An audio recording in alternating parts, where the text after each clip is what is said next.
What's up, everybody? It's Soren Baker here on Unique Access Entertainment. As always, please hit that subscribe button. It's right down there and it's free.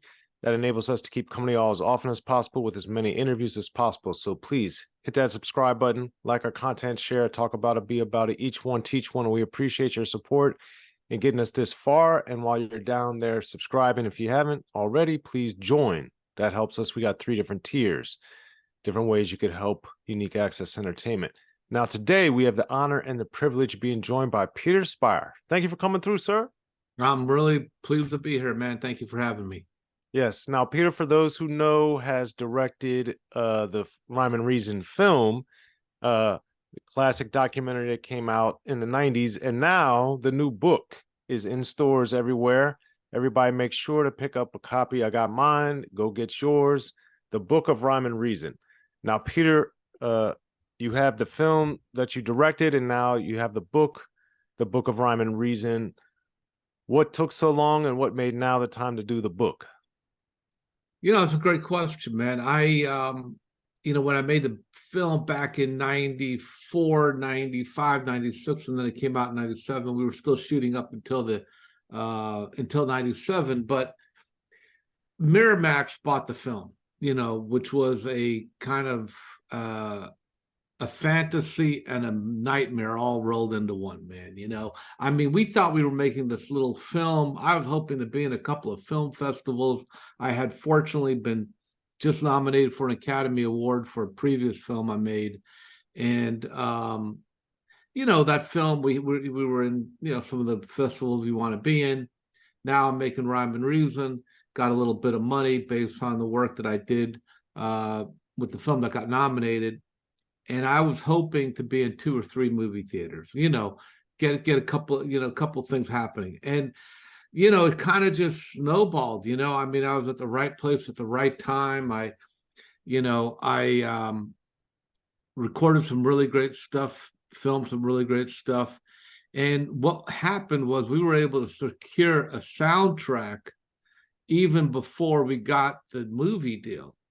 And then I got an agent at, this guy, Cassian Elwes at William Morris, and he basically, we told him, hey, we got this record coming out. He goes, my God, you got a record coming out? We haven't even sold the film yet. You know how long it takes for a film company to get a film release? I was really naive back then, man. I didn't know how the business worked. I didn't really know any of this stuff. And, he had to he called everybody. And Miramax, they were one of the first ones at the table. They saw the film, they loved it, and then it became a whole different thing. You get a behemoth like Miramax at the time. They were the biggest independent film company. Harvey Weinstein, you all know the stories, and believe me, I have my own. Fortunately, he never invited me into his bedroom. So I didn't have to deal with any of that. But they're still, he was just a piece of work, man. I'll say that, he's probably in the place where he deserves to be, so I had I'm making this small film, I think, and then it becomes something else. And, we've got the soundtrack, they're doing test screenings and all this stuff. But anyway, while I was doing that, they really loved these photographs I was taking. And I was very protective of the photographs. I have a crazy story. I don't know if we have time to tell this story, but fortunately, working with the photographer, Sally Mann, and that's the film I got nominated for just before making this movie. And I really love photography, but I did not like my photographs. And what I learned from working with her was that it wasn't my eye and kind of what I was shooting. It was a format in which I was recording with. So I bought a bigger size camera, one with a bigger negative. And once I got to see those photographs, I said, wow, these are great. And this is much more to what I envision my photographs should look like. So now I'm making rhyme and reason. And I thought, guys, I might as well document this with this new camera, I say, but it was actually a very old camera. And I'm running around with this camera. People are like, "What is that thing?" As a matter of fact, I did bring it. Oh, wow. Yeah. I don't know if you can see that thing, but it's like completely old school, right? It was made in the 50s, but beautiful Zeiss glass, planar glass lens, and I'm recording. I'm shooting these photographs. The people at Miramax love them, and they said, "Hey, by the way, your contract kind of also there's a book deal attached to this contract." I said, "Okay, I'd love to do a book." So I put together the concept of the book, which was photographs and the quotes from the film of the artist. I had this whole concept in mind, kind of laid it out, very, very primitively, but you could get the idea from it. Sent it to Merrimack, or the company that they were working with. I can't remember. They had a partner company, and I forgot the people that are involved, but very high level people in the publishing world. And they were, "Hey, this is fantastic. We've never seen anything like it. This is amazing." And then, before ghosting was a word, it didn't hear from them. I mean, it was like nothing.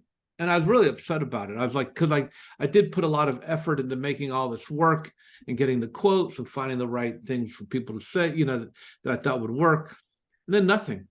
So I kind of like just buried everything for years, and that's after I got my photographs back, because I might as well, I don't know if I should tell this story, but I might, whatever. So you'll have an exclusive with this. So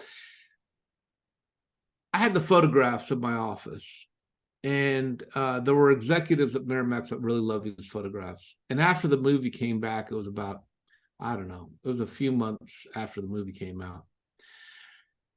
I went to lunch, and I came back to my office, and my assistant was completely white. And I said, "What happened?" He goes, "Man, 2 guys from Miramax came, and they took all of your photographs."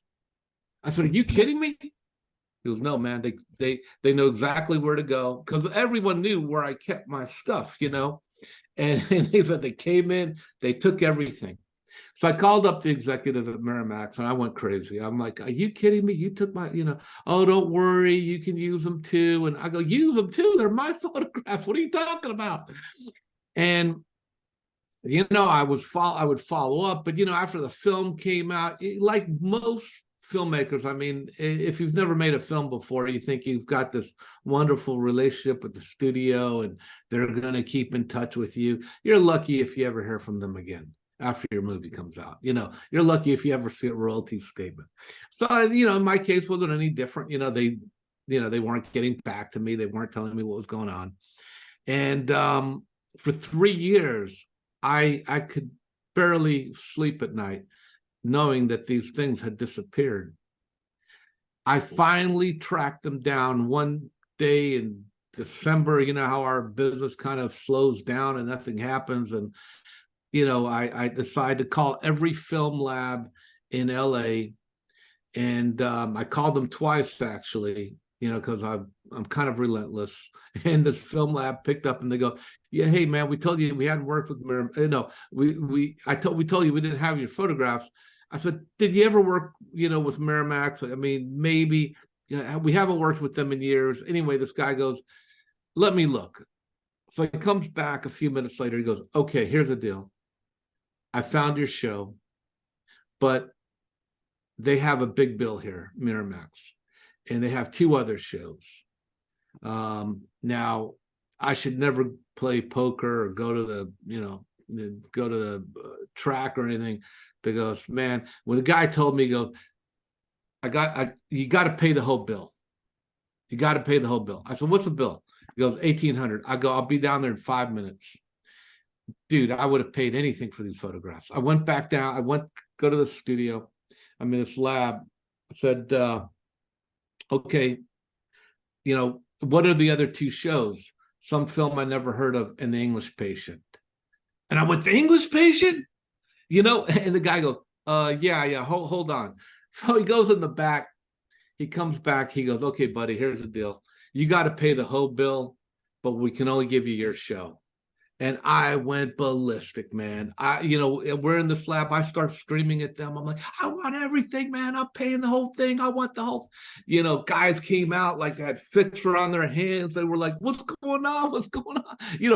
Today, if you try to do something like that, there'd be SWAT teams coming, right? I mean, people were leaving the lab. But I had so much pent up anger and frustration over the situation. But anyway, they gave me the stuff. I got it back, called up Miramax and said, hey, you want the assets to The English Patient, the film that won the Academy Award? They're like, yeah. And I got a check back from them right away. So it all worked out. But now I've got my photographs after 3 years, and I kind of just put them on ice, And I was doing some consulting work a few years ago for a guy who has a online rock and roll photography website. I said, hey, because he's doing some video work and he wanted my expertise on, how to shoot stuff and whatever. And I said, hey, I got these photographs. Can I show you? And he didn't know anybody. I mean, he didn't know Biggie from Biz Markie, man. I mean, but he looked at the photographs. He goes, dude, these are incredible. I said, yeah, I think they're really good stuff. He goes, I think I might know a publisher who might be interested. So I called the publisher, I sent a few photographs to the publisher, and the publisher's like, hey, man, how many photographs do you have? I go, I don't know. He goes, well, do you have like a 20 or 30, or do you have 100? I go, really, I don't know. He goes, look, man, I'm coming to LA. I'll take a look and let's see if we can, what you got. And then I unearthed everything I had. I put it on this big dining room table that I have. He came in, he was like floored. He was like, this is incredible. This is all your stuff? I said, yeah. He goes, my God, in the 40 years I've been doing this, usually people have nothing, or, whatever they have is not very good, but I just can't believe this. So, we made a deal, and, the book really is very similar to my original concept, other than, I think the publisher, Rap, they did an excellent job with some of the creative, the text and the textures and stuff like that. They did a wonderful job with that stuff. The thing I tell you, man, looking through the book, it really did hit me hard, though, how many people have passed away. Yeah, that's one of the things. As I looked at the book, and I actually, worked on it with ice and doing some other stuff, but I do remember that was very striking. In particular, some of the images of Heavy D, where he's getting his hair cut and he's in the park. So Heavy D's one of the guys I think that's extremely underrated and doesn't get a lot of mention. Oh God, but yeah. For you, what do you remember about having him in the film and wanting him in the film, getting him in the film, and interacting with him back in the day? Well, when I did the film back then, he was a huge artist. He was, still, definitely worthy of being in the company of all the people I was filming. That particular day was such a special day, man, and I think what is really great about these photographs is that, I went everywhere, like there wasn't a place I wouldn't go to do an interview or take a photograph or whatever. I got invited to that Mount Vernon, Nothing But Love picnic. There were a lot of people there. And I just remember having such a fun time with him. He was just a genuinely nice guy with a great sense of humor, very witty, very witty. And very close to his friends and family. It was a tragedy that he passed away so young, but that was a beautiful day, and he allowed me to just kind of hang out with him. Much of that happened in probably over the course of 2 days, I think, like him getting ready, playing ball and all that stuff. And then I think in the morning he had his haircut before the cookout.